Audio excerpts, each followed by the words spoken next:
مثل الذين الذين كفروا كفروا بربهم بربهم أعمالهم كرماد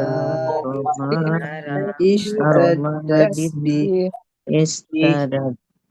اشتدت به الريح في يوم عاصف اشتدت به الريح في يوم عاصف لا يقدرون مما كسبوا على شيء لا يقدرون مما كسبوا على شيء ذلك هو الضلال البعيد ذلك الضلال البعيد ألم تر أن الله خلق السماوات والأرض بالحق ألم تر أن الله خلق السماوات والأرض بالحق إن يشأ يذهبكم ويأتي بخلق جديد إن يشأ يذهبكم ويأتي بخلق جديد وما ذلك على الله بعزيز وما ذلك على الله بعزيز صدق الله العلي العظيم صدق الله العلي العظيم اللهم صل وسلم وزد وبارك على على رسول الله وعلى الأطهار على رسول الله وآله الأطهار اللهم صل على محمد محمد وعلى آل محمد Allahumma sholli ala Muhammad wa ala ali Muhammad.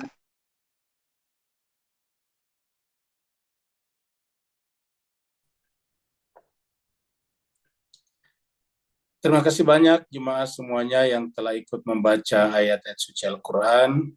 Semoga setiap ayat yang kita baca tadi menjadi wasilah bagi kita untuk ditempatkan di tempat yang semulia-mulianya di sisi Allah Subhanahu wa taala.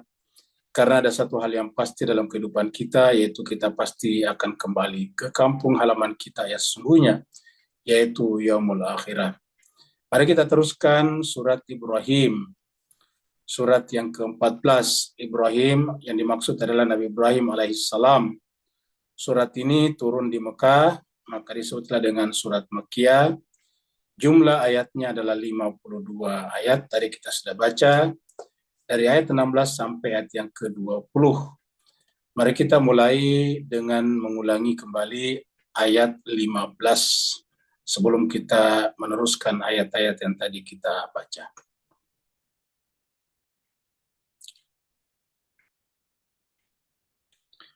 Di ayat 15 Allah SWT berfirman, A'udzubillahi minasyaitonirrajim, Bismillahirrahmanirrahim.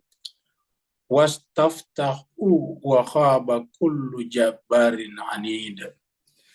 Dan mereka selalu atau terus-menerus meminta pemohon supaya diberikan kemenangan. Wa khaba kullu jabbarin anid. Padahal ketika mereka selalu melakukan perbuatan sewenang-wenang, berbuat arogan dan keras kepala, maka justru bukan mengundang kemenangan, tetapi mengundang kebinasaan. Jadi walaupun kita berdoa, ini kata-kata ini berdoa, memohon kemenangan. Tetapi kemenangan tidak mungkin datang kalau perbuatan kita justru bertentangan dengan kemenangan itu sendiri. Karena kemenangan itu punya hukumnya. Ketika hukum kemenangan kita tolak, ya tidak mungkin dapat kemenangan. Walaupun selalu berdoa. Kata-kata istaftahu itu adalah terus-menerus berdoa. Tetapi apa yang terjadi? Wa khaba kullu jabbarinani. Yang terjadi adalah sebaliknya, yaitu binasalah siapa saja, setiap orang yang berlaku sewenang-wenang dan keras kepala. Kita teruskan dengan ayat baru.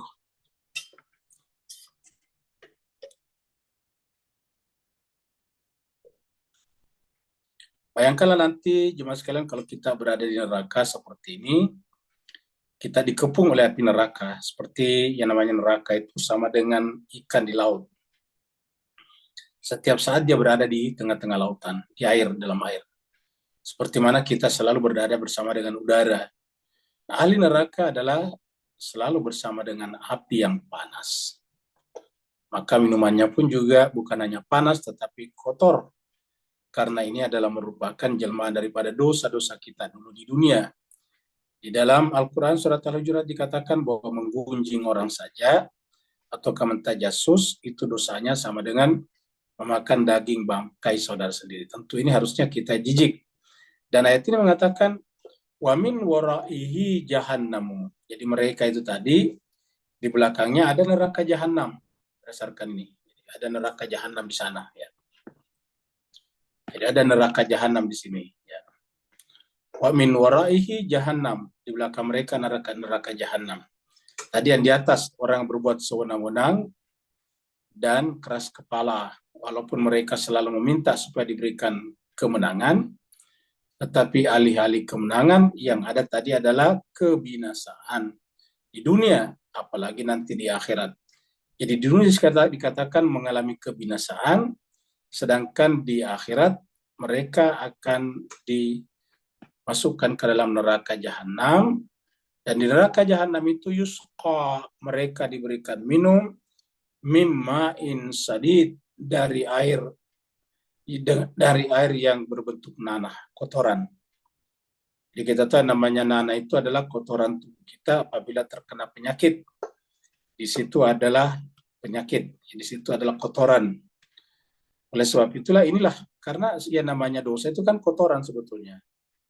Jadi yang namanya dosa itu adalah kotoran, dan kita minum kembali. Ya.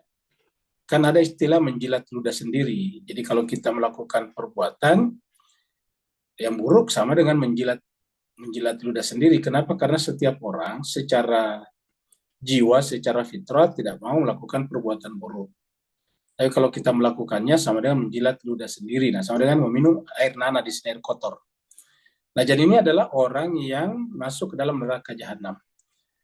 Pertama, kita sudah di dalam api yang panas, terus minumannya seperti ini. Tentu kita semuanya berlindung dari Allah dari masuk dalam azab api neraka seperti ini. Tetapi tentu ini tidak tertutup kemungkinan. Karena neraka itu adalah diberikan sebagai hukuman kepada mereka yang telah berbuat buruk di dunia. Jadi dengan demikian untuk menghindari neraka, caranya adalah menghindari perbuatan buruk di dunia. Itulah sebabnya kita dalam kehidupan dunia ini butuh tuntunan. Karena sering sekali yang kita anggap bagus ternyata buruk di mata Allah. Apa yang kita anggap buruk ternyata baik di mata Allah. Jadi terkadang kita membenci sesuatu ternyata itu baik bagi kita. Kita mencintai sesuatu ternyata itu buruk bagi kita. Dalam Al-Quran dikatakan asa an tuhibbu syai'a fahuwa syarrul lakum wa asa an takrahu syai'a fahuwa khairul lakum. Bisa saja sesuatu yang kamu cintai tapi ternyata itu buruk akibatnya bagi diri kamu, dan ada sesuatu yang kamu benci, tidak suka, tetapi itu baik bagi kamu. Nah, ini terkadang kita tidak bisa membedakan ini kalau berkaitan dengan baik buruk.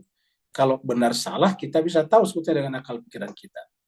Tapi kalau baik buruk, tidak semua yang kelihatannya baik itu adalah juga kelihatan isinya baik, boleh saja itu adalah buruk.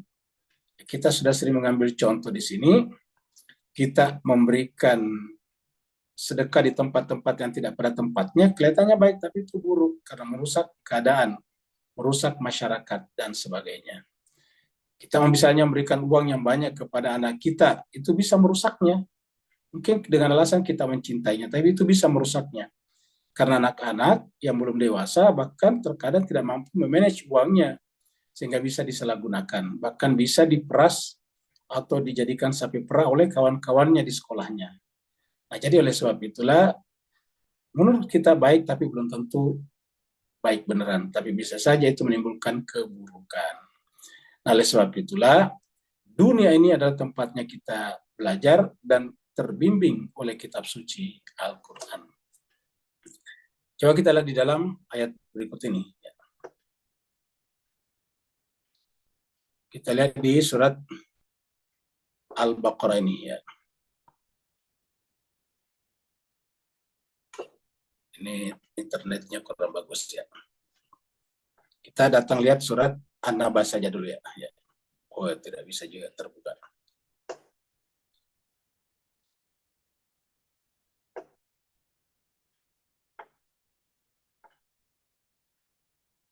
Ini adalah surat 45 ya, surat Al-Jasiyah bukan surat Al-Baqarah. Surat Al-Jasiyah, surat 45 ayat 10. Allah mengatakan, min waraihim jahannam. Di belakang mereka ada neraka jahanam. Kata di belakang itu artinya setelah meninggal. Ya, kan kata-kata min waraihim di sini adalah orang yang membelakangi akhirat. Ya. Jadi orang yang belakangi akhirat, di belakang mereka kan neraka jahanam. Sedangkan orang yang menghadap ke akhirat, ya tentu berbuat baik supaya masuk surga. Wala yughni anhum ma kasabu syai'a. Nah, karena mereka itu berbuat buruk dulu di dunia dan neraka jahanam, tepatnya, maka la yughni anhum ma kasabu syai'a. Apa yang mereka kerjakan dulu di dunia tidak berguna bagi mereka. La yughni anhum, tidak memberikan efek bagi mereka, efek positif. Syai'a sesedikit apapun juga. Wala mattakhadhu min dunillahi awliya. Juga tidak berguna lagi dengan Tuhan-Tuhan lain selain Allah yang mereka jadikan penolong dulu di dunia. Kita menganggap yang menolong kita adalah uang kita, kesehatan kita, sahabat-sahabat kita, keluarga kita, pimpinan kita, pekerjaan kita. Nah, ini semuanya tidak akan mampu menolong kita di akhirat. Ya. Apakah lantas kalau begitu kita tidak boleh mencari pekerjaan atau berkeluarga? Wajib mencari pekerjaan, wajib berkeluarga, tetapi apapun manfaat yang kita dapatkan dari semuanya, hakikat manfaat itu dari Allah Subhanahu wa taala. Kalau tidak seperti itu, ya berarti min waraihim jahannam. Di belakang mereka dan neraka jahanam, walahum, dan bagi mereka itu adzabun azim. Ada adab yang besar. Jadi walahum adzabun azim. Bagi mereka ada adab yang sangat besar. Surat An-Naba ya. Surat An-Naba ini juga menjelaskan bahwa di belakang kita ada siksaan ya.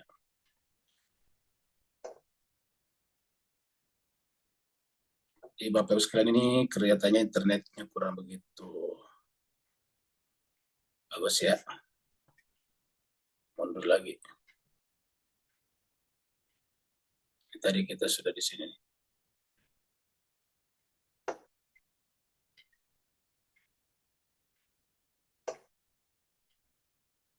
Nah, jadi min waraihim jahannamu wa yusqa mim ma'in sadid. Sekarang kita lanjut kepada ayat berikutnya ya.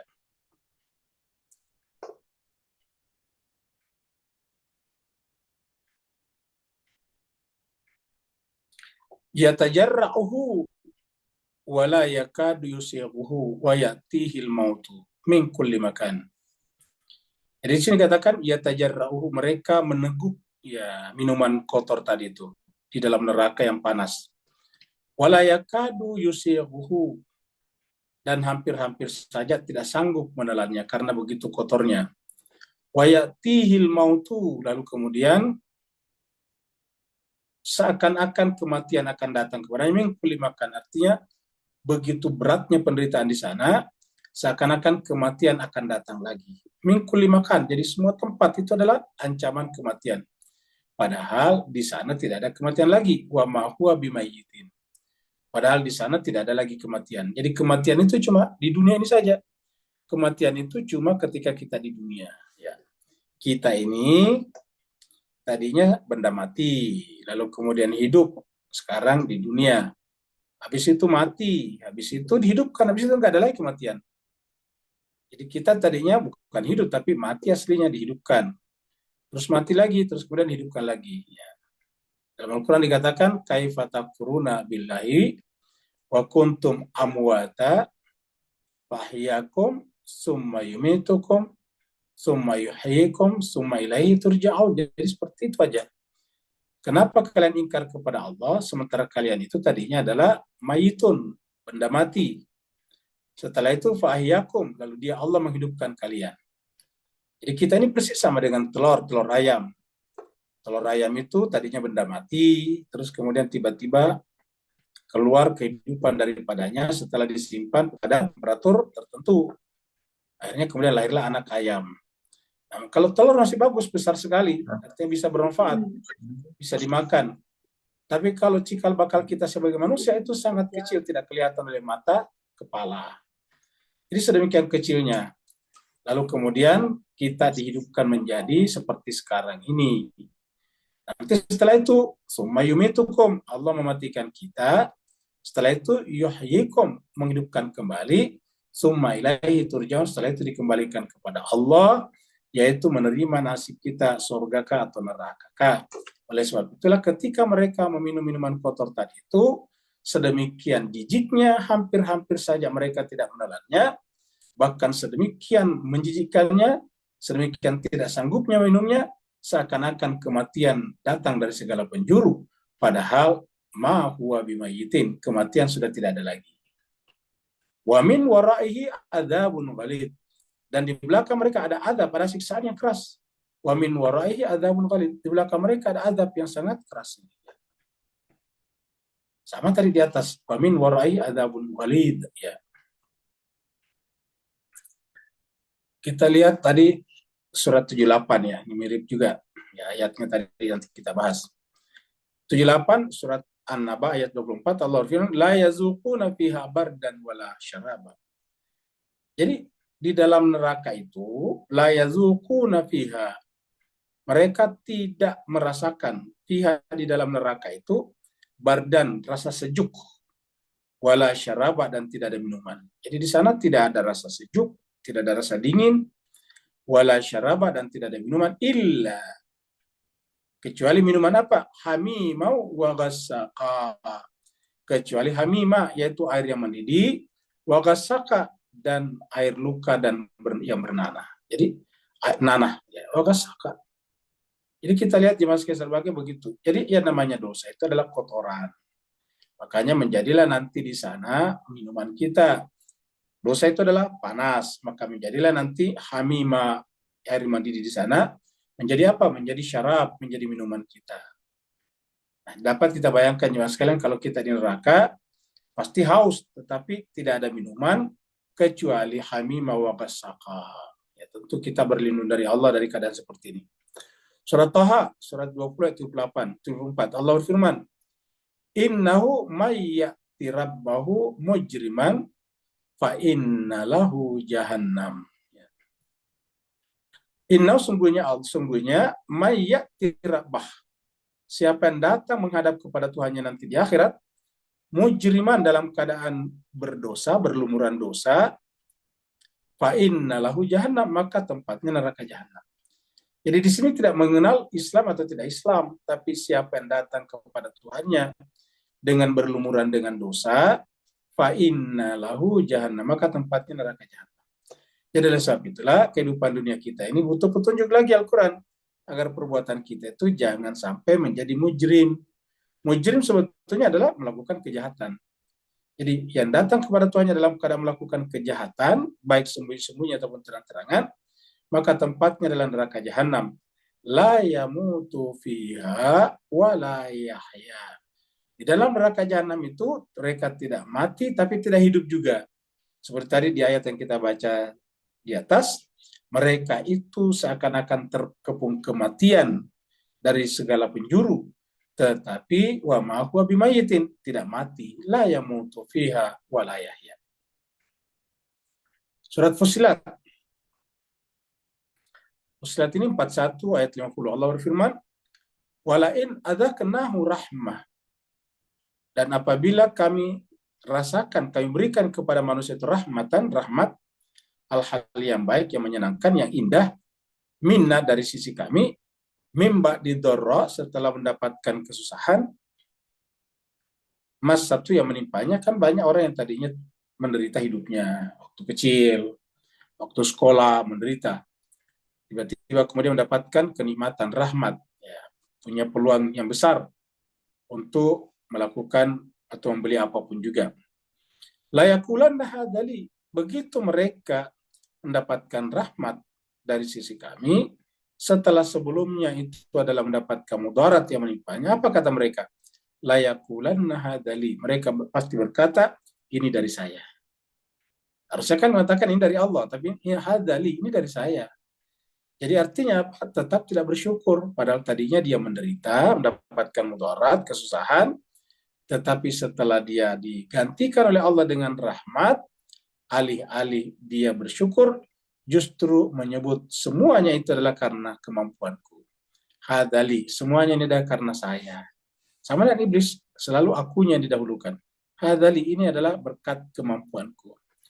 Wa ma'adunnu sa'ata qa'imatan, dan kata mereka ini, saya tidak menyangka ataukah saya tidak berpikir bahwa as-sa'ah, hari akhirat itu, hari kiamat itu qa'iman akan terjadi. Artinya dia tidak percaya kalau ada kehidupan setelah kematian. Jadi tidak akan mungkin ada qa'imah, berdiri kembali, tidak mungkin ada. Tidak mungkin hidup lagi kembali orang. Jadi kalau sudah mati ya sudah. Oleh sebab itulah orang yang tidak beragama atau orang yang tidak percaya Tuhan itu pasti kecenderungannya adalah arogan. Kecenderungannya juga adalah keakuannya tinggi. Kenapa? Karena tidak ada tempat menggantungkan atau menyerahkan dirinya. Coba kalau Bapak Ibu berprestasi, baru perasaan berprestasi itu kita tidak gantungkan, serahkan kepada Allah, ya maka itu kita simpan untuk diri kita. Maka kita pun berkata bahwa semua prestasi ini adalah hadali dari saya. Nah, kalau itu sudah terjadi, nah itu bertanda yang bersangkutan tidak yakin akan adanya hari kiamat. Walain rujitu, seandainya pun aku dikembalikan ila Rabbi, kepada Tuhanku, ya. Jadi dia percaya Tuhan ternyata.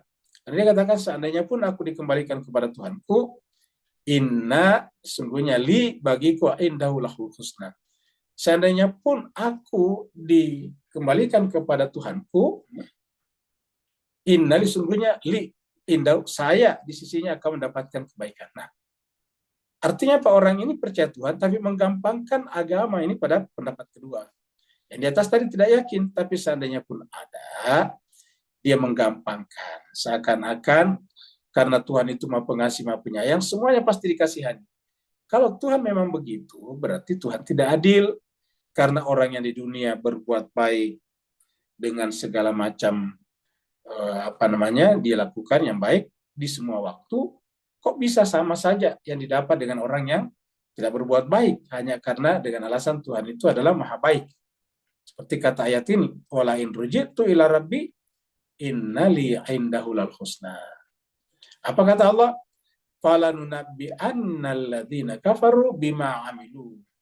Niscaya kami pasti akan memberitakan kembali, menyampaikan informasinya kepada orang-orang yang kafir, yang tertutup hatinya, bima amilu, dengan apa yang mereka kerjakan.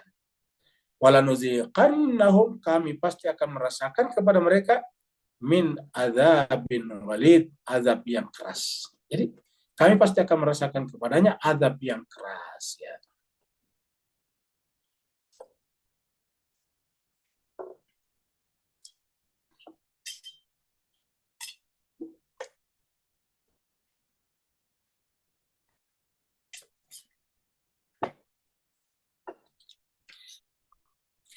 Mathalul ladzina kafaru birabbihim. Mathalul ladzina kafaru birabbihim. Perumpamaan orang-orang yang kafir kepada Tuhannya, menolak diri, menutup diri terhadap Tuhannya. Di perumpamaan orang-orang yang menutup diri birabbihim kepada Tuhannya. Maluhum, amal perbuatan mereka itu karamadin, seperti debu. Ya, tadi video sebelumnya debu berterbangan ditiup angin. Yang namanya amal perbuatan mereka itu kalau ada seperti debu. Ya, seperti debu itu artinya gampang sekali terbang, hilang. Begitu ditiup angin dia hilang. Ya. Karena begitu dia mengakukan dirinya, ini kan dari saya, hilang. Makanya Nabi mengatakan bahwa riya itu akan memakan amal perbuatan seperti mana daun-daun kering terbakar api, sebagaimana api memakan daun-daun kering. Jadi dia berbuat baik, tapi akhirnya hilang. Kenapa? Karena ada narsisme, ada egoisme pada dirinya. Jadi selalu yang dialamatkan pada dirinya. Ingat tadi kata-katanya hadali, ini dari saya. Ya. Jadi Allah mengatakan, masalul ladzina kafaru birabbihim a'maluhum, amal perbuatan mereka itu karamadin, seperti debu, istaddat bihir rihu, yang ketika tertiup oleh angin, fi yaumin asif, pada hari di mana pada saat itu anginnya deras kencang. Nah, apa artinya terjadi? Ya hilang. Begitu tertiup angin kencang, angin badai, maka debu-debu itu pun akan berterbangan. Jadi tidak bisa melekat. Nah, jadi itulah perumpamaan orang yang bisa saja percaya kepada Allah, tetapi dia juga pada saat yang sama mempertuhankan dirinya dengan bersikap narsistik, bersifat egoistik, bersifat keakuan, bersifat anania. Dan sifat-sifat seperti itu adalah sifat daripada iblis. Karena iblislah yang di dalam Al-Quran diceritakan pertama kali memiliki sifat seperti itu. Layak diruna mimma kasabu. Ya, layak diruna mimma kasabu. Apa yang mereka lakukan itu tidak tidak bisa mereka dapatkan. Layak diruna, mereka tidak kuasa untuk mendapatkan mimma kasabu, atas perbuatan mereka dulu di dunia. Jadi perbuatan-perbuatan mereka dulu di dunia layak diruna, mereka tidak bisa mendapatkannya kembali. Dilayak diruna mimma kasabu ala syai'in, atas sesuatu. Dzalika huwa dalalul ba'id, itulah kesesatan yang jauh. Inilah kesesatan yang jauh. Jadi tidak bisa kita menganggap enteng, menganggap ringan yang namanya egoisme, yang namanya narsistik, ya, yang namanya keakuan. Karena Allah mengatakan di sini bahwa yang seperti itu adalah ad-dalalul ba'id, itu adalah kesesatan yang jauh. Bukan hanya dalal, tapi ada kata ba'id di belakangnya. Ad-dalalul ba'id itu kesesatan yang jauh. Jadi oleh sebab itulah agama ini datang kepada kita, mengajarkan kita cara untuk mengembalikan jiwa kita kepada Allah. Sehingga tidak ada lagi aku pada diri kita. Dan inilah yang berat. Salat itu sebetulnya jauh lebih gampang. Bahkan salat malam sekalipun jauh lebih gampang. Apalagi kalau ada masalah itu paling enak salatnya. Kenapa? Karena dia ingin keluar dari masalahnya. Jadi salatnya bukan untuk Allah, tapi untuk dirinya keluar dari masalah itu. Masalah yang dia ciptakan sendiri. Ya. Puasa lebih gampang, apalagi puasa menjanjikan sesuatu kepada kita. Yaitu kita bisa sehat kalau berpuasa. Banyak penyakit yang bisa berkurang sedikit demi sedikit dengan berpuasa, seperti kolesterol, tekanan darah, dan sebagainya. Bisa berkurang dengan rajin berpuasa. Tetapi yang namanya menghilangkan ego, inilah yang berat. Ya, inilah yang berat. Dan inilah juga yang dianggap sebagai ad-dalalul ba'id. Apa sebabnya? Karena ego itu selalu ingin memberikan pengakuan tentang perbuatan kita. Padahal Al-Quran mengatakan bahwa perbuatan kita itu sebetulnya adalah juga ciptaan Allah. Ya. Jadi Allah bukan hanya menciptakan kita, tapi perbuatan kita juga. Jadi apa yang bisa kita banggakan? Harusnya tidak ada. Ya. Coba kita lihat di sini, di dalam surat As-Saffat, surat 37 ya. Surat 37. Ya. Ayatnya 90 sekian ya.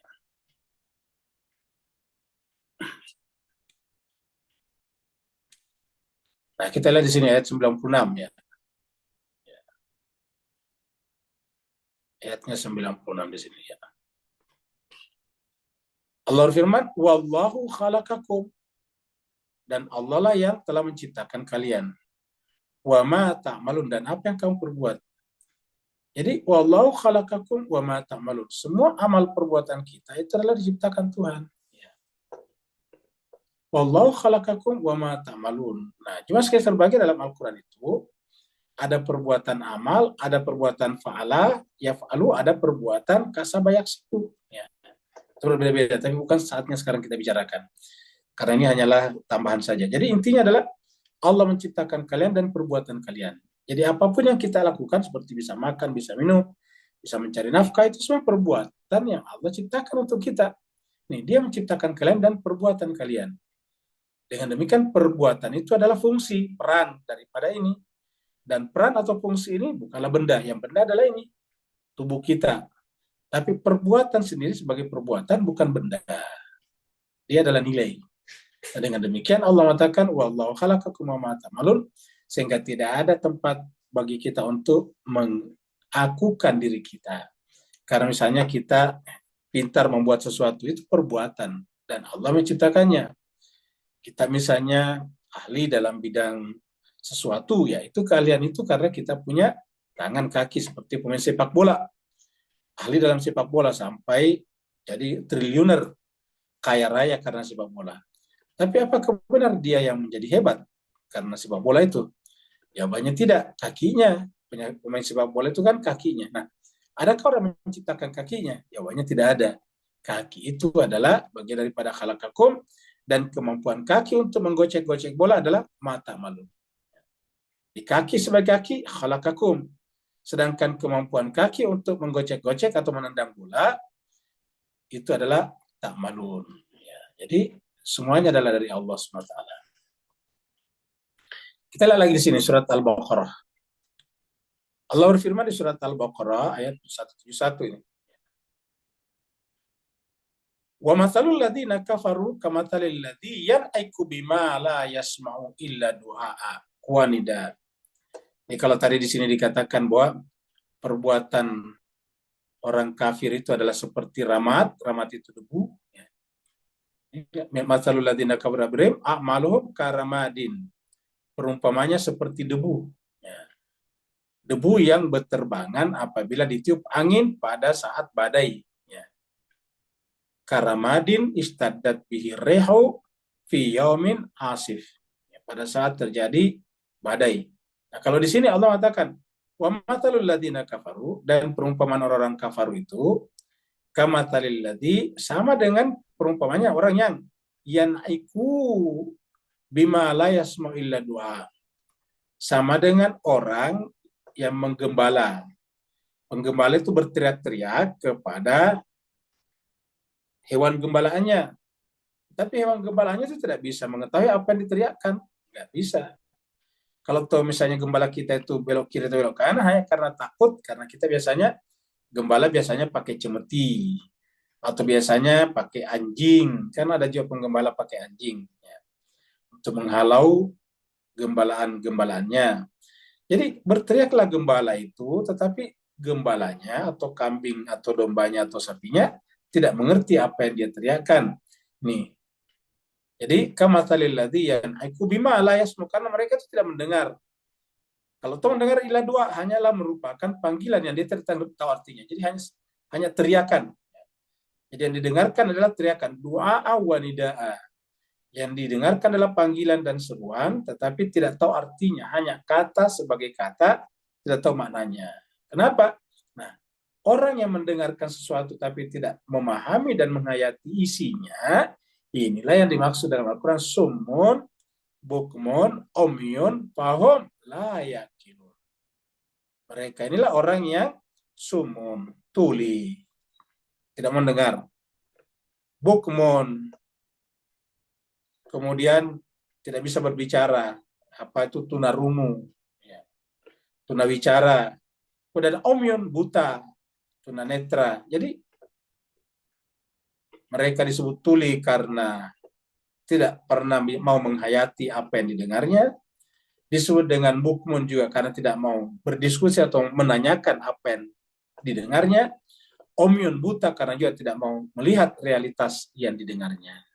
Jadi summun, bukmun, umyun. Dan siapakah mereka ini? Tidak disebutkan mereka yang tidak salat, yang tidak puasa, yang tidak haji, tetapi la yaqilun, yang tidak menggunakan akal pikirannya. Jadi summun, bukmun, umyun, fahum, maka mereka itu la yaqilun, tidak menggunakan akal pikirannya. Jadi ingat, la yaqilun, tidak menggunakan akal pikirannya.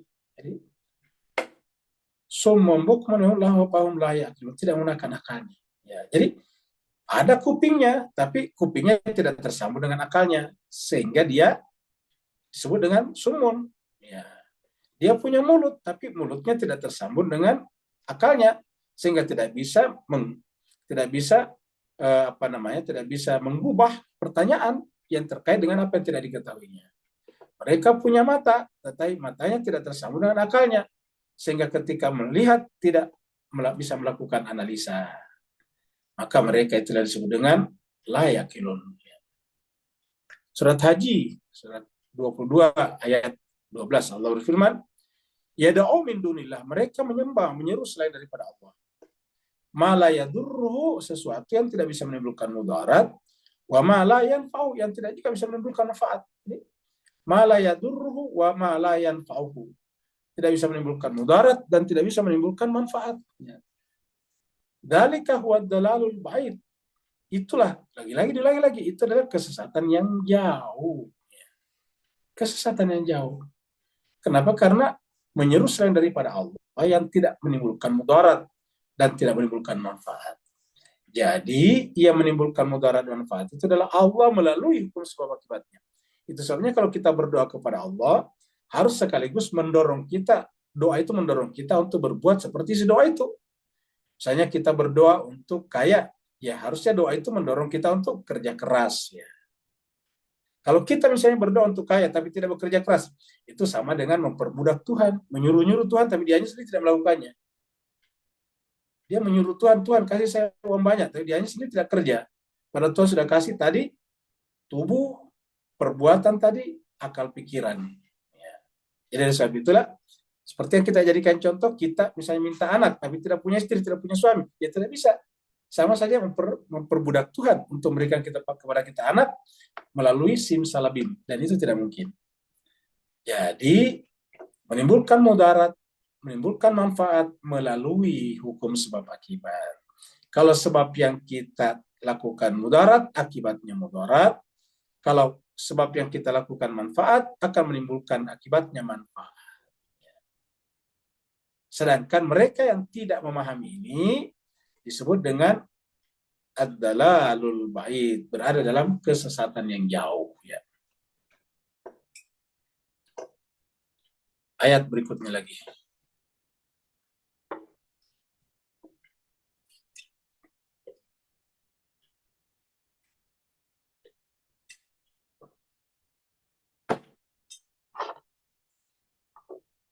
Jadi jemaah sekalian,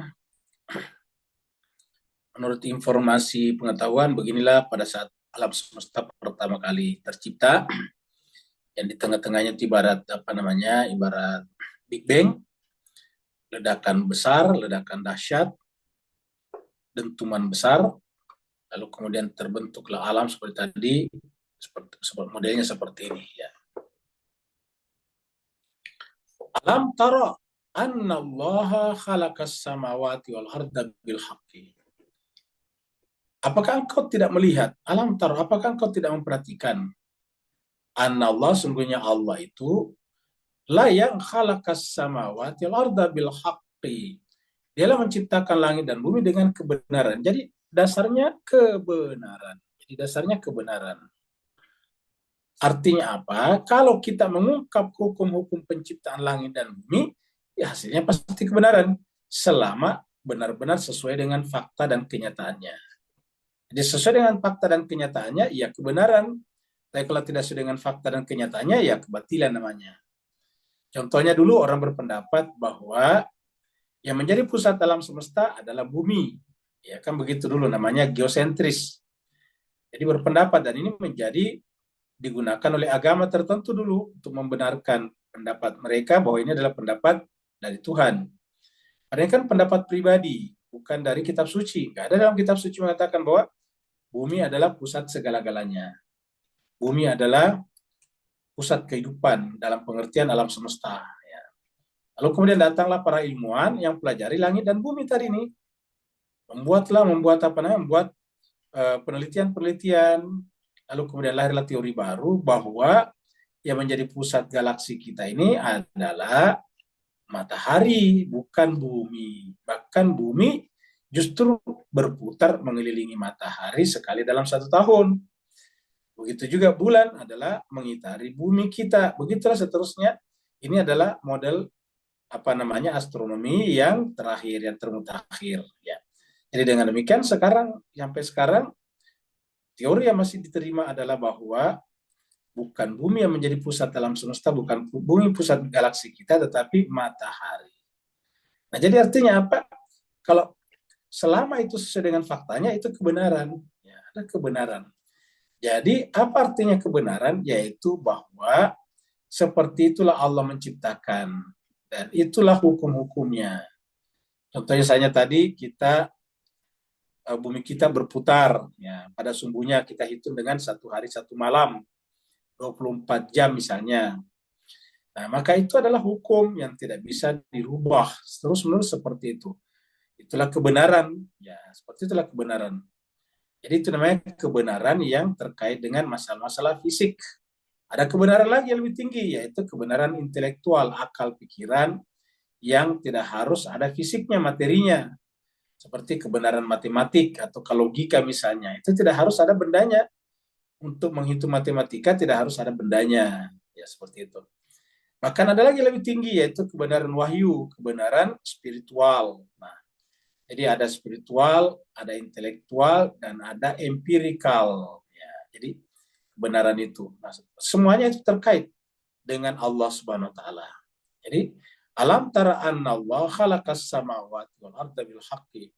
Apakah engkau tidak memperhatikan bahwa sungguhnya Allah yang telah menciptakan langit dan bumi bil haqqi, dengan kebenaran. Kalau di tempat lain dikatakan ma khalaqta hadza batila, sama lawannya kan? Lawannya al-haq adalah batila. Kalau di sini kan adalah bentuk afirmatif, bentuk positifnya. Kalau bentuk yang saya baca tadi negatifnya di surat Al-Imran ya. Kita lihat surat Al-Imran surat yang ketiga ya. Ya, ayatnya 191.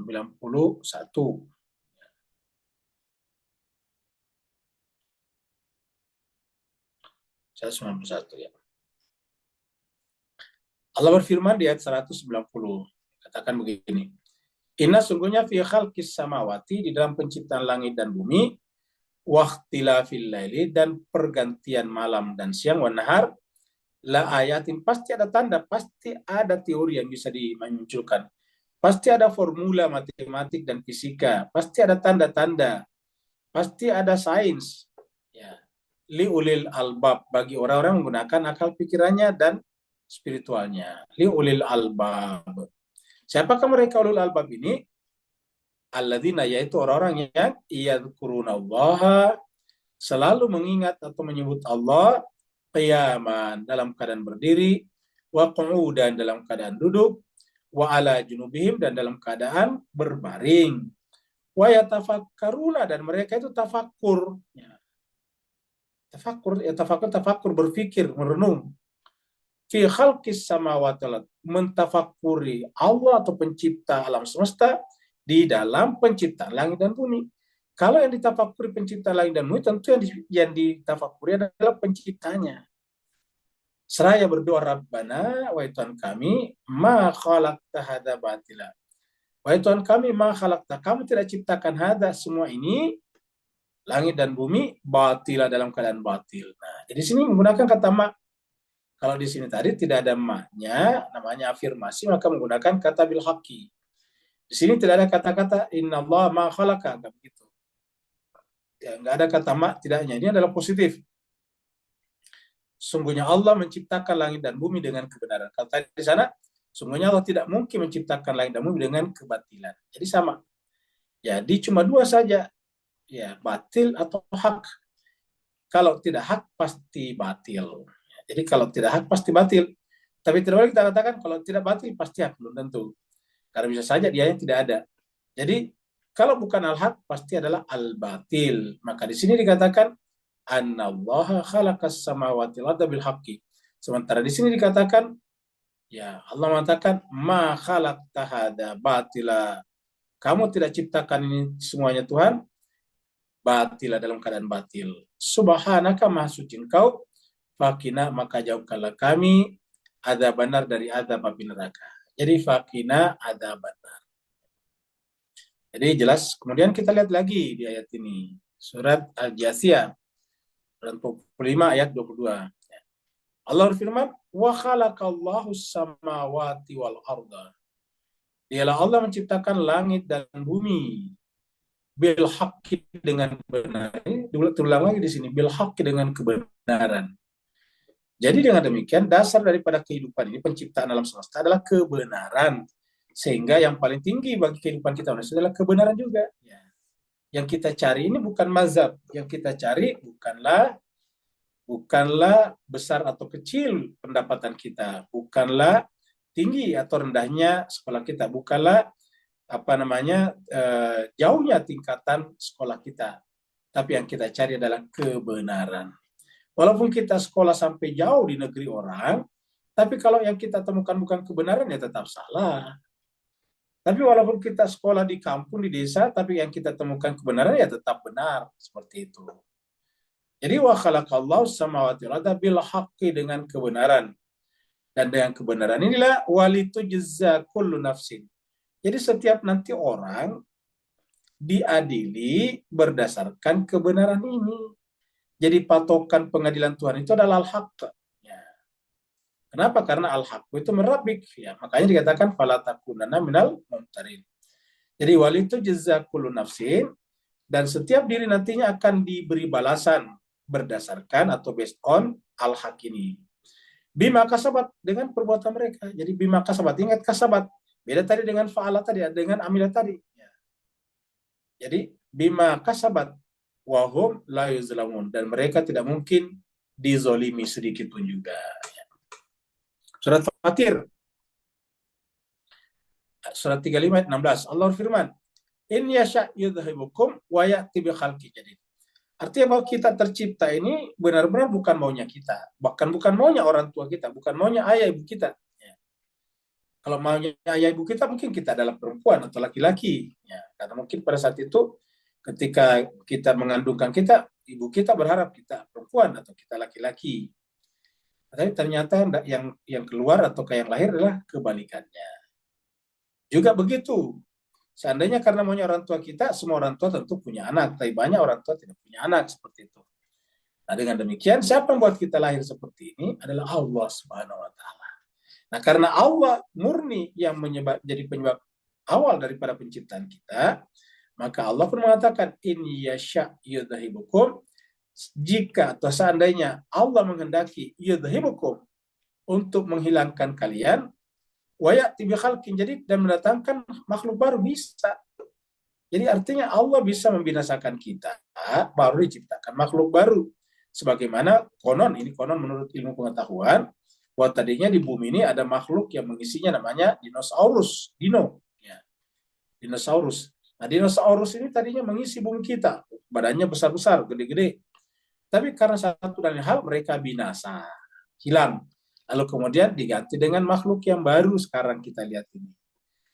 Ya, bahkan kalau menurut teori bahwa di berbagai tempat di muka bumi ini ada banyak minyak bumi, minyak fosil itu dibor, digali dari dalam tanah. Jadi di laut ada rig, ada tempat mengebor, di daratan juga ada offshore, ada onshore untuk mengambil apa? Minyak dan gas. Nah, kata para ahli pengetahuan, bahwa yang menjadi minyak dan gas sekarang ini tadinya adalah reruntuhan pohon-pohon raksasa. Jadi ada dulu pohon-pohon raksasa yang kemudian menghuni bumi kita, lalu kemudian mereka tumbang, runtuh, roboh, lalu kemudian terkubur, lalu kemudian setelah berjuta tahun lalu menjadilah minyak. Makanya disebut dengan minyak fosil.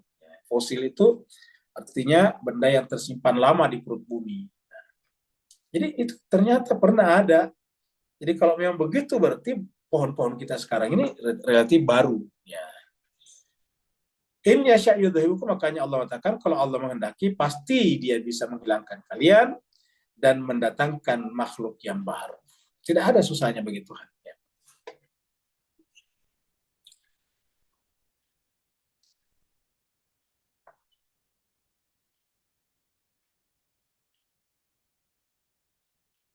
Kalau Tuhan itu menciptakan alam semesta dulu kan namanya Big Bang ya. Big Bang itu kalau dibikin ilustrasinya ya mirip-mirip dengan mercon ya, ini kembang api ini ya. Ini kembang api ini kan meletup begitu, lalu kemudian menjadi banyak tuh ya. Kalau ibaratnya itu setiap titik-titik itu ya, di setiap titik-titik ini nih yang terkeluar ini ya, itu katakanlah sebagai planet-planet yang berbentuk atau bahkan mungkin galaksi-galaksi. Nah, jadi kesimpulannya dari satu titik itu kan tadinya kecil itu, coba lihat meletup dari dalam. Gitu. Begitu dia meletup atau terjadi dentuman yang dalam ilmu astrofisika namanya Big Bang itu, lalu kemudian membesar. Coba kita lihat menjadi sebuah apa lingkaran besar, kayak menjadi membentuk bundaran ya, bulatan seperti kita lihat itu. Nah, alam semesta juga seperti itu. Jadi Allah menciptakan alam semesta ini jauh lebih mudah daripada manusia menciptakan kembang api. Kembang api kan gampang bagi orang yang tahu ya. Bagi para pembuat kembang api tentu gampang membuatnya berwarna-warni. Nah, jauh lebih gampang lagi Allah menciptakan alam semesta ya. Karena kalau membuat kembang api, harus ada bahannya, harus ada materialnya, ya, harus ada material dicampur-campur, diwarnai, lalu kemudian dibuat seperti ini, akhirnya bisa meletup dan mengeluarkan apa namanya cahaya-cahaya yang berwarna-warni seperti ini. Nah, kalau Allah enggak, Allah bahkan tidak punya bahannya, tidak punya materialnya. Lalu bagaimana caranya? Sederhana saja. Allah cuma berkata kun fayakun. Jadi maka terbentuklah alam semesta ini. Wa ma dzalika 'ala Allah bi'aziz. Maka Allah katakan yang demikian itu bagi Allah tidak mudah, tidak susah. Maknanya tidak susah, tidak berat. Ya. Wa ma dzalika 'ala Allah bi'aziz. Yang demikian itu tidak susah bagi Allah. Tidak berat bagi Allah. Jadi wa ma dzalika 'ala Allah bi'aziz. Yang demikian itu tidak susah, tidak berat bagi Allah. Beda dengan kita tadi, membuat kembang api saja pasti susah, karena kita harus cari bahannya dulu. Baru diaduk-aduk, ada adonan, dan sebagainya. Kasih warna-warni. Bahkan terkadang juga tidak berhasil. Misalnya terbakar, kan sering terbakar tuh bagi pabrik pembuat kembang api. Nah, bagi Allah SWT jauh lebih mudah. Dan tadi kembang api itu hanya miniasi saja daripada alam semesta. Alam semesta jauh lebih besar, tak bisa dilihat ujung-ujungnya, baik oleh mata kepala kita ataupun dengan menggunakan alat-alat yang canggih seperti teleskop. Teleskop pun juga bagaimanapun hebatnya, belum sanggup melihat ujung-ujung alam semesta. Seperti itu. Nah, kita lihat lagi di sini surat Fatir. Allah berfirman, ini sama tadi. Wa ma dzalika 'ala Allah bi'aziz. Dia diulangi, bagi Allah itu tidak susah. Jadi kalau menciptakan alam semesta tidak susah, apalagi kalau cuma membangkitkan kita kembali. Jadi kita ini di masa Allah gampang sekali jemaah sekalian. Nah, jadi bagi Allah itu cuma mengatakan kun fayakun, atau seperti kata biasa melihat tukang sulap, goyang-goyang tangannya langsung keluar burung, kayak begitu-gitulah. Nah, Allah itu adalah bahkan jauh lebih canggih caranya daripada itu. Dan Allah karenanya mengatakan kepada kita untuk mengetahui bahwa ada zat di balik semuanya itu, cobalah pelajari, gunakan pikirannya, akal pikirannya. Nah, setelah kita menggunakan akal pikiran dan mengakui adanya, tindakan berikutnya adalah bersyukur. Setelah bersyukur, mengimaninya. Kenapa? Wa ma dzalika 'ala Allahi bi'aziz. Karena bagi Allah semuanya itu tidak susah. Kita lihat surat Hud. Surat Hud ini tentang Nabi Syuaib. Mereka berkata, qalu, mereka di sini adalah umatnya Nabi Syuaib. Ya. Umatnya Nabi Syuaib, kaumnya Nabi Syuaib, kaum Madian. Kalau mereka berkata, ya Syuaib, wahai Nabi Syuaib, ma nafqahu katsiran.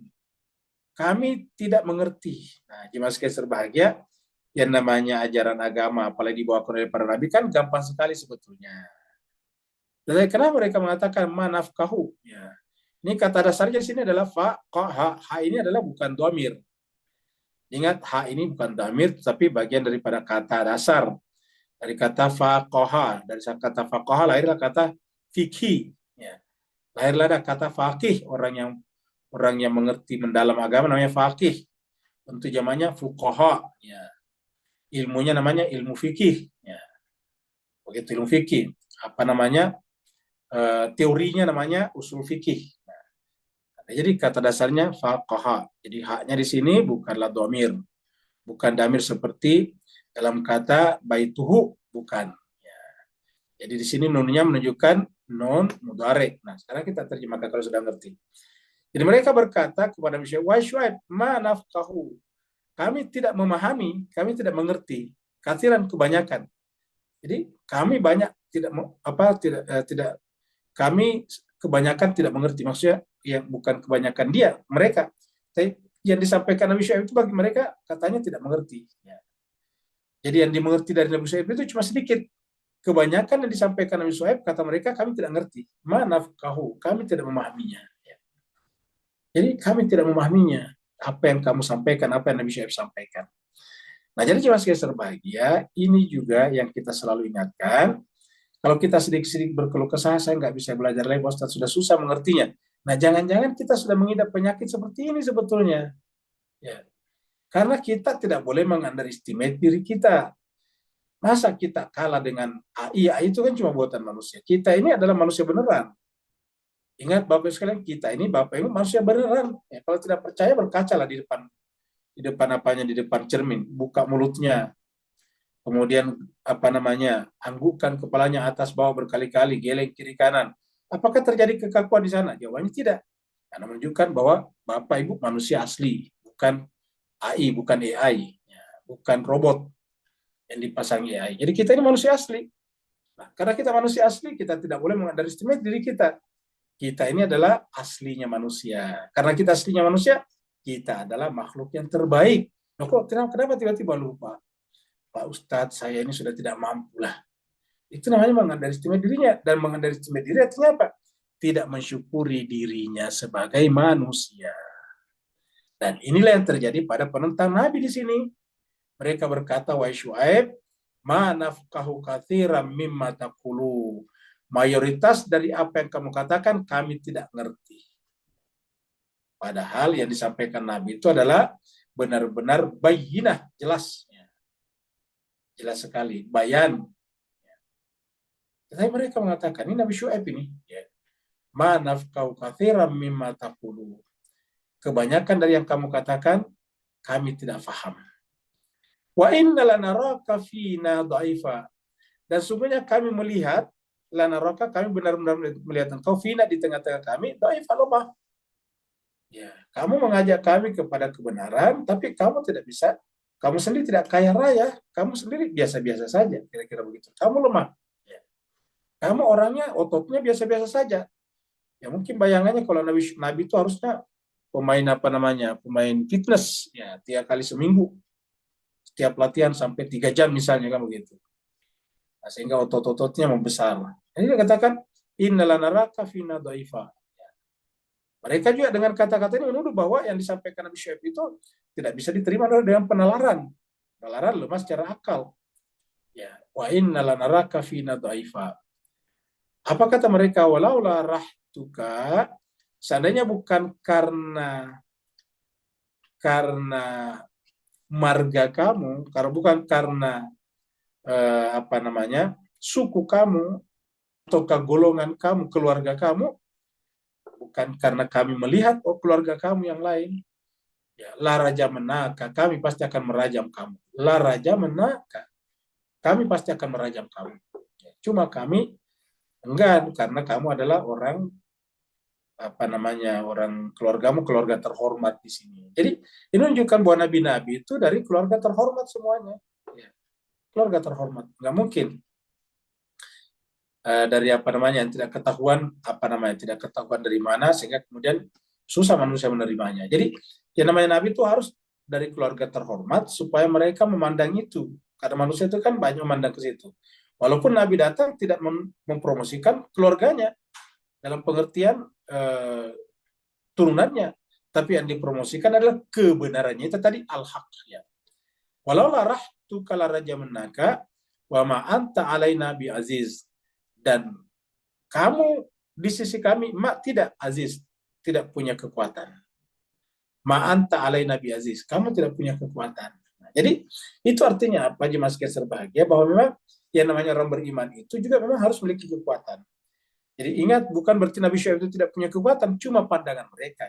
Pandangan mereka Nabi Syuaib dhaif. Pandangan mereka, kamu adalah ma anta alaina bi aziz, tidak punya aziz.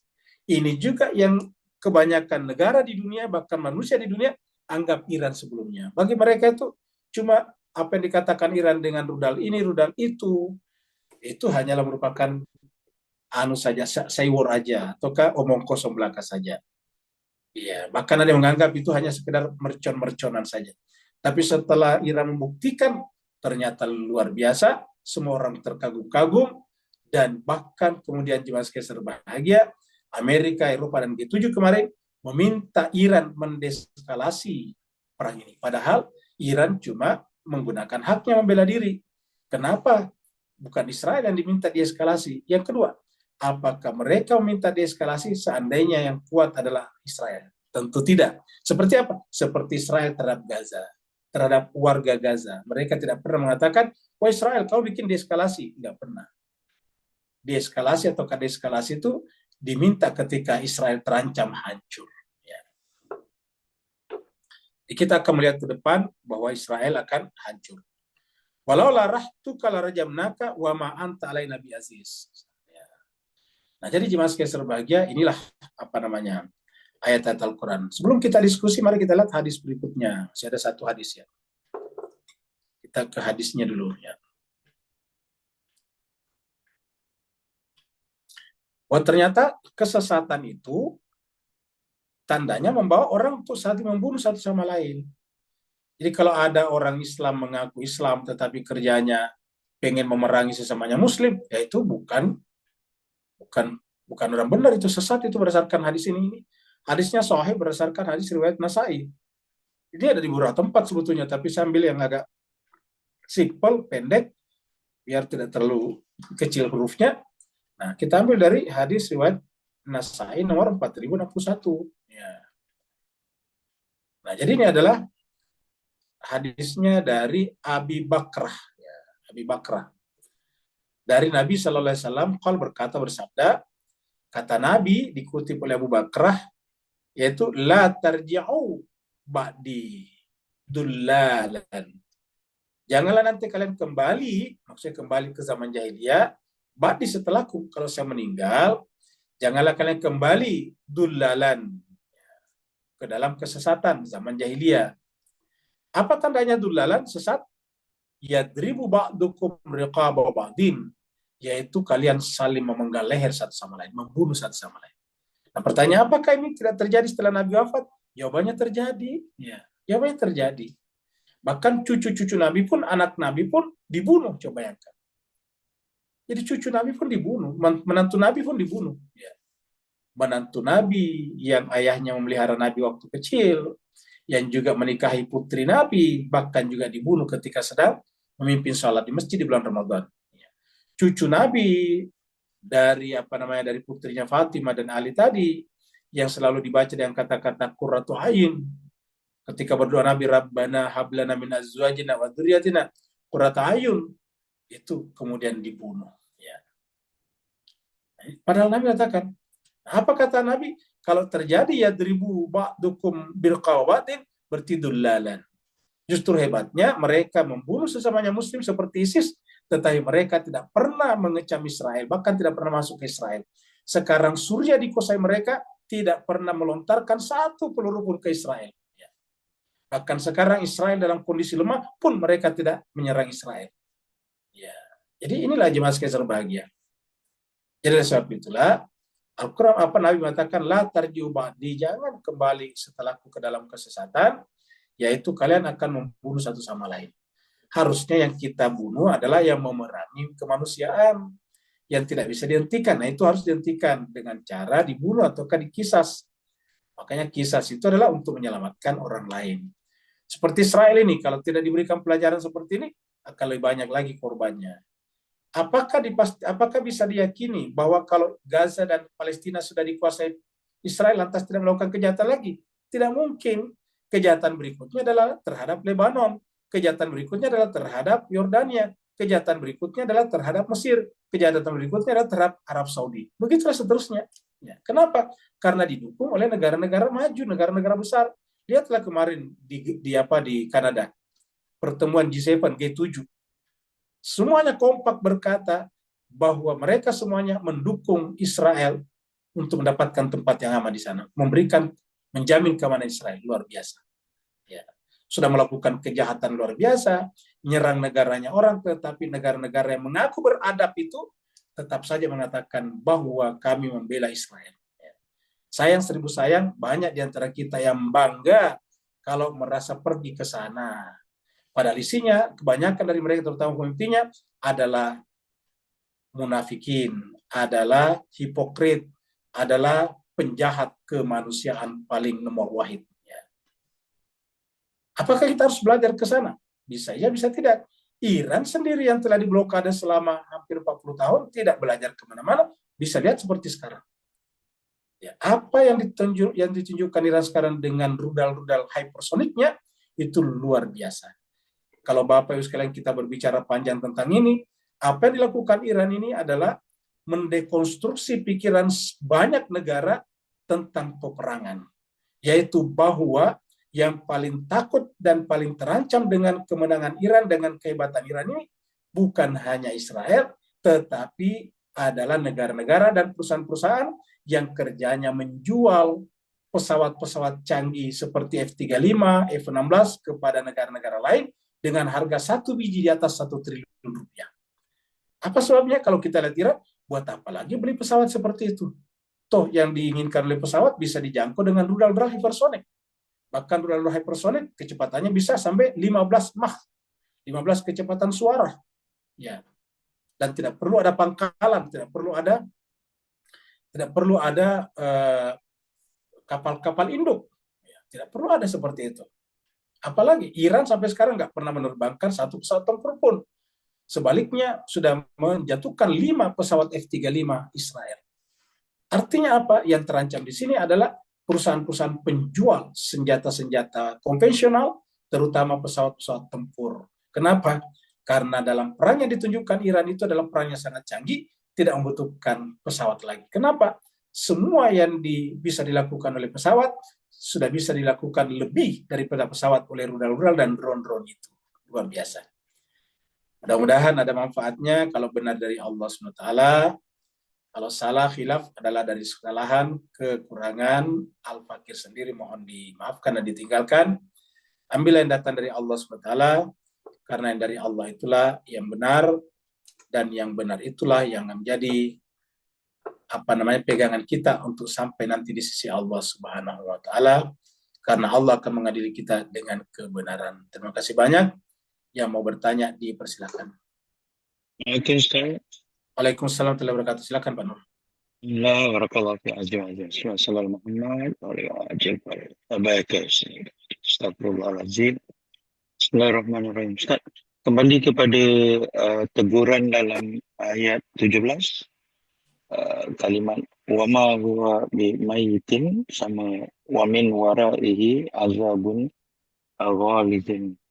Kemudian dalam bab kafara, dalam soalan saya, kafara pada dosa-dosa gitu, maka apakah perkataan ini boleh digambarkan untuk level kita yang bawah ni, persis macam virtual reality yang ada depan mata kita sekarang, bila kita pakai ya, kita berada dalam alam koma, ataupun yang di alam sana kita panggil alam kubur, diperlihatkan benda tu jadi begitu real sampai menakutkan orang-orang yang berada dalam alam virtual reality tadi, dan ini menjejas respon mind body soul kita, bukan saja satu bentuk kafara, tapi sebenarnya satu bentuk dalam cleansing yang Allah berikan teguran sebelum kita betul-betul ke alam kekal abadi tadi, Ustaz. Barakallahu fi afwan semua. Baik, terima kasih banyak Pak Nur. Di dalam amal perbuatan kita nanti di akhirat ada istilah tajassumul amal. Jadi amal-amal perbuatan kita itu mengambil bentuk-bentuk. Ini sebetulnya sudah terjadi di dunia pada saat kita tertidur dan bermimpi. Biasanya mimpi-mimpi yang kita lihat itu sebetulnya adalah amal-amal perbuatan kita. Contohnya kalau kita biasanya di siang hari banyak tertawa, nanti pada saat kita tertidur biasanya juga tertawa-tawa. Jadi apa yang kita lakukan dalam kehidupan sehari-hari muncul dalam mimpi-mimpi kita. Ya. Nah, muncul dalam mimpi dalam bentuk wujud-wujud namanya tajassumul amal. Jadi dia mengambil bentuk-bentuk wujud-wujud baru di sana. Nah, pada saat kita meninggal dunia, semua nanti perbuatan kita di dunia ini akan mengambil bentuk-bentuk. Ya. Maka seperti tadi perbuatan yang dikatakan dengan minuman terbuat dari kotor, anak yang kotor, itu sebetulnya adalah wujud, ya, bentuk-bentuk daripada perbuatan kita. Nah, kan perbuatan kita itu kalau kita flashback kembali, kita sebetulnya malu. Tadi istilahnya jijik. Sampai dikatakan di sini, ya tajarra'uhu wa la yakadu yusiru. Ketika mencoba meminum minuman air itu, air kotoran itu, la yakadu yusiru. Hampir-hampir saja tidak mampu menelannya, sedemikian menjijikannya, sedemikian kotornya. Ya. Dia paksa terus meminumnya karena harus dia minum, karena tidak ada minuman yang lain. Maka kemudian seakan-akan kematian itu mengepungnya. Seakan-akan kematian itu artinya begitu beratnya pada saat itu. Seakan-akan kematian itu datang untuk yang kedua kalinya kepadanya, tapi sayang seribu sayang, wa ma huwa bimayitin, dia tidak mungkin mati lagi. Karena tadi kita sudah lihat bahwa sifat penghuni neraka itu adalah la yamutu fiha wa la yahya, tidak mati lagi dan tidak hidup pula. Tidak mati karena dia tetap hidup, masih minum dan sebagainya, merasakan pedih, tapi dia juga tidak hidup. Kenapa? Karena isinya hanya penderitaan. Sedangkan hidup itu dalam pengertian kita, hidup itu adalah suasana yang enak. Kan biasanya itu kalau ada orang yang tertawa di dalam rumah, ada orang yang berbicara dengan senang, kita katakan ada tanda-tanda kehidupan. Ya, kalau tidak ada sama sekali, kita katakan tidak ada tanda kehidupan. Jadi kalau ada misalnya anak-anak main di dalam rumah kosong, kita katakan ini ada tanda kehidupan, ada anak-anak bermain. Nah, jadi kata-kata hidup itu bermakna sesuatu yang menyenangkan sebetulnya. Sesuatu yang menggembirakan, membahagiakan. Ketika kita di neraka dan tidak mungkin ada kesenangan, tidak mungkin kegembiraan dan kebahagiaan, maka tidak ada kehidupan di sana sebetulnya. Tapi mau dikatakan kematian, tidak juga karena hidup. Jadi, wa ma huwa bimayitin, dia tidak mati juga. Nah, inilah jemaah sekalian gambaran daripada tajassumul amal kita nanti di sana. Dan kalau misalnya nanti kita masuk ke dalam neraka, tadi tajassumul amal itu ketika kita berada di alam barzah, ketika kita masuk ke dalam neraka, maka amal itu telah menjelma menjadi aslinya semuanya. Bukan lagi sekedar bentuk-bentuk, tetapi berubah menjadi aslinya. Jadi bukan lagi wujud-wujud, tetapi benar-benar telah berubah, ya, menjadi aslinya. Seperti tadi minuman dalam bentuk kotoran dan sebagainya. Inilah yang kita dapatkan nanti di sana. Oleh sebab itulah, ada dua yang harus kita lakukan di dunia ini. Satu adalah menghindari berbuat buruk dan harus berbuat baik sebanyak-banyaknya. Jadi menghindari berbuat buruk dan melakukan perbuatan baik sebanyak-banyaknya. Yang kedua adalah kalau kita sudah telanjur melakukan perbuatan buruk, istighfar. Ya, istighfar. Bahkan pernah kita sampaikan, Nabi saja istighfar sampai 70 kali. Istighfar artinya apa? Sama dengan membunuh kembali wujud-wujud amal perbuatan buruk itu. Nah, supaya kita terjaga dari tidak melakukan itu lagi, ataukah mengurangi perbuatan itu dari hari ke hari, maka disinilah pentingnya ibadah. Karena ibadah itu sebetulnya adalah cara Tuhan membuat kita bisa mengontrol diri kita. Karena ibadah itu membuat jiwa kita tersambung, terkoneksi dengan Allah. Karena perbuatan buruk itu terjadi ketika jiwa kita tidak sedang terkoneksi dengan Allah. Makanya ketika Nabi ditanya tentang orang yang mengaku beriman baru mencuri, Nabi mengatakan, ya, pada saat dia mencuri tidak beriman. Ya, pada saat dia mencuri tidak beriman. Kenapa? Ya, berarti tidak terkoneksi dengan Allah. Karena kalau terkoneksi dengan Allah tidak mungkin mencuri, karena mencuri dilarang oleh Tuhan. Jadi dengan demikian, setiap kita melakukan perbuatan buruk, atau bahkan perbuatan sia-sia sekalipun, pada saat itu jiwa kita tidak senang connect dengan Allah Subhanahu wa Ta'ala. Nah, untuk mengkoneksikan atau latihan mengkoneksikan jiwa kita dengan Allah, caranya dengan rajin beribadah, sholat, puasa, dan sebagainya. Nah, itu kita rajin melakukan itu supaya jiwa kita terkoneksi dengan Allah Subhanahu wa Ta'ala, terutama juga diusahakan setiap saat kita membaca Al-Quran. Jadi bukan hanya tadabbur, tapi juga tadarusnya. Membaca Al-Quran setiap hari, karena membaca Al-Quran, hati kita juga terkoneksi dengan Allah Subhanahu wa Ta'ala. Ada lagi berikutnya. Waalaikumsalam. Waalaikumsalam warahmatullahi wabarakatuh. Ya, silakan, Manaf. Afwan. So kalau ayat tadi kita cantumkan kembali kepada ayat 18 tentang apa a'maluhum karamat, maka orang-orang yang menzalimi sejak zaman dulu sampai bila-bila pun, maka mereka perlu membayar kembali kezaliman tadi, dan upah-upah yang dibayar adalah kepada yang dizalimi. Maka ini mengakibatkan habis semua amalan-amalan apa pun yang mereka cuba hidupkan kat muka bumi ni jadi debu berterbangan oleh angin yang kencang tadi, Ustaz. Gitu, Ustaz. Barakallahu fiikum. Baik, jemaah sekalian. Jadi di akhirat nantinya Tuhan itu menghakimi kita, menegakkan pengadilan berdasarkan keadilan. Namanya pengadilan. Kalau bahasa Indonesia itu bagus sekali pengadilan. Mungkin kalau di Malaysia atau Singapura mahkamah. Kalau di Indonesia pengadilan. Pengadilan itu adalah tempat orang ditentukan salah atau tidak, yaitu pengadilan. Dari kata adil. Kalau mungkin di Malaysia mahkamah. Mahkamah juga bisa. Karena mahkamah itu artinya kekuasaan pemerintah negara. Ataukah kita katakan itu adalah kekuasaan Tuhan. Makanya kan hakim ataukah qadhi disebut sebagai wakil Tuhan. Nah, jemaah sekalian, Tuhan itu mengadili kita berdasarkan keadilan. Berdasarkan keadilannya. Apa itu berdasarkan keadilan Tuhan? Ya, seperti contohnya disuruh kita di dunia ini, kalau kita melukai orang, kita harus dilukai juga. Misalnya kita melukai hidungnya orang, maka kita harus siap juga dilukai hidungnya. Itulah hukumnya. Karena diri kita harus kita anggap sama dengan orang lain. Melukai orang lain sama dengan melukai diri kita sendiri. Membunuh orang sama membunuh diri kita sendiri. Makanya dalam agama itu hukumannya membunuh adalah qisas, dibunuh juga. Nah, itu kecuali kalau ahli warisnya atau walinya memaafkan. Tapi intinya adalah yang namanya adil seperti itu, setimpal, setara. Nah, Allah nanti di akhirat mengadili kita berdasarkan keadilannya. Jadi keadilan. Apa itu keadilan? Contohnya kita telah melanggar hak orang lain. Ya. Ingat, yang namanya menganiaya tidak harus diketok kepalanya orang. Tapi kalau kita mengambil hak orang lain, misalnya ngantri, ya kita berbaris antri, queue, ya kita ngantri, baru kemudian kita ngambil haknya orang, kita menyalip, kita mendahului.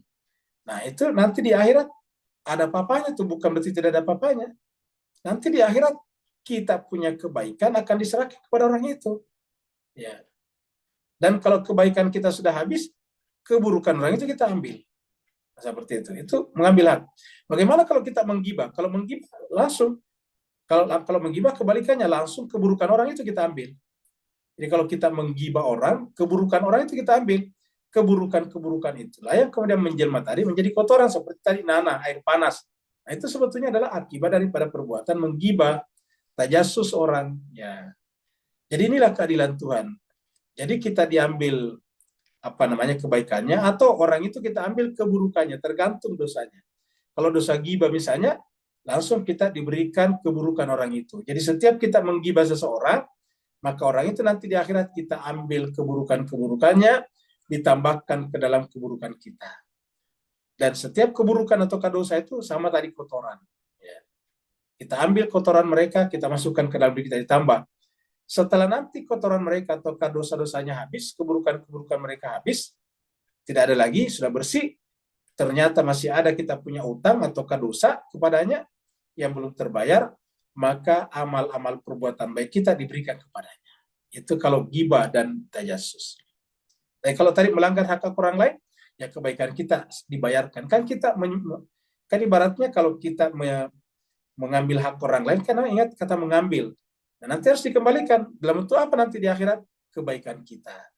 Kebaikan kita gunakan untuk membayar hak-hak yang kita ambil dari mereka. Jadi oleh sebab itulah jemaah sekalian, di dunia ini selain kita memperbanyak ibadah, sekaligus juga mengurangi benar-benar melanggar hak-hak orang lain.